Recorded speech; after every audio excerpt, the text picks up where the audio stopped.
మన మర్రి golden diamonds లో మీరు కొనే ఆభరణాలపై నో జీఎస్టీ, కేవలం 1% నుండి 11% వరకు మాత్రమే గల VA, ఆపై జీరో మేకింగ్ ఛార్జెస్ ఇంకా నో జీఎస్టీ. మర్రి గోల్డెన్ డైమండ్స్. అమెరికా ఇరాన్ మధ్య ఉద్రిక్తతలు ముగిసి మధ్యప్రాచ్యంలో శాంతి నెలకొననుందా? ప్రపంచ వాణిజ్య రవాణాకు కీలకమైన హర్ముజ్ జలసంధి ఆంక్షలు లేకుండా పూర్తిగా తెరుచుకోనుందా? ఈ ప్రశ్నలకు అమెరికా ఇరాన్ మధ్య ఉన్న ప్రాతిపాదిత ఒప్పందం అవుననే సమాధానమిస్తోంది.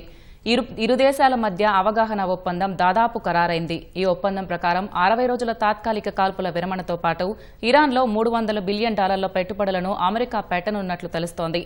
హర్ముజ్ జలసంధిని ఆంక్షలు లేకుండా తెరిచేందుకు మార్గం సుగమమైంది. అయితే ఈ ఒప్పందంపై ఇంకా కొన్ని చిక్కుముడులు వేడాల్సి ఉంది.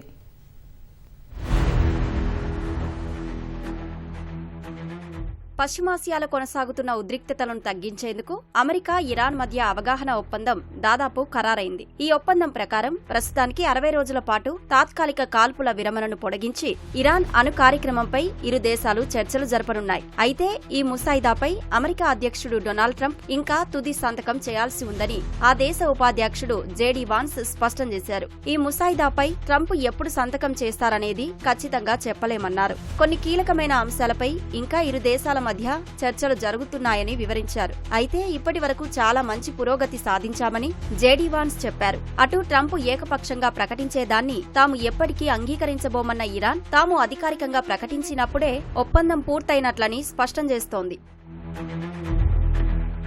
ఈ ప్రతిపాదిత ఒప్పందంలో ప్రధానంగా 3 అంశాలు కీలకంగా మారాయి. మొదటిది వ్యూహాత్మక హర్ముజ్ జలసంధి గుండా నౌకల రాకపోకలను పునరుద్ధరించడం. 30 రోజుల్లోగా ఇరాన్ అక్కడ అమర్చిన మైన్లను తొలగిస్తే అమెరికా తన నౌకాదళ దిగ్బంధనాన్ని ఉపసంహరించుకుంటుంది. రెండవది అణ్వాయుధాలను తయారు చేయబోమని ఇరాన్ హామీ ఇవ్వాలి. అలాగే ఈ 60 రోజుల కాలంలో ఇరాన్ వద్ద ఉన్న సుమారు 970 పౌండ్ల శుద్ధి చేసిన యురేనియం నిల్వలను నిర్వీర్యం చేయాలి. భవిష్యత్తులో యురేనియం శుద్ధిపై పరిమితులు విధించడం వంటి అంశాలపై ప్రధానంగా చర్చలు జరుగుతాయి. ఇక మూడవది ఇరాన్పై ఆర్థిక ఆంక్షలను అమెరికా సడలించాలి. విదేశీ బ్యాంకుల్లో స్తంభింపజేసిన ఇరాన్కు చెందిన $24 బిలియన్ నిధుల్లో దాదాపు $20 బిలియన్ విడుదల చేసేందుకు అమెరికా సుముఖత వ్యక్తం చేసినట్లు తెలుస్తోంది.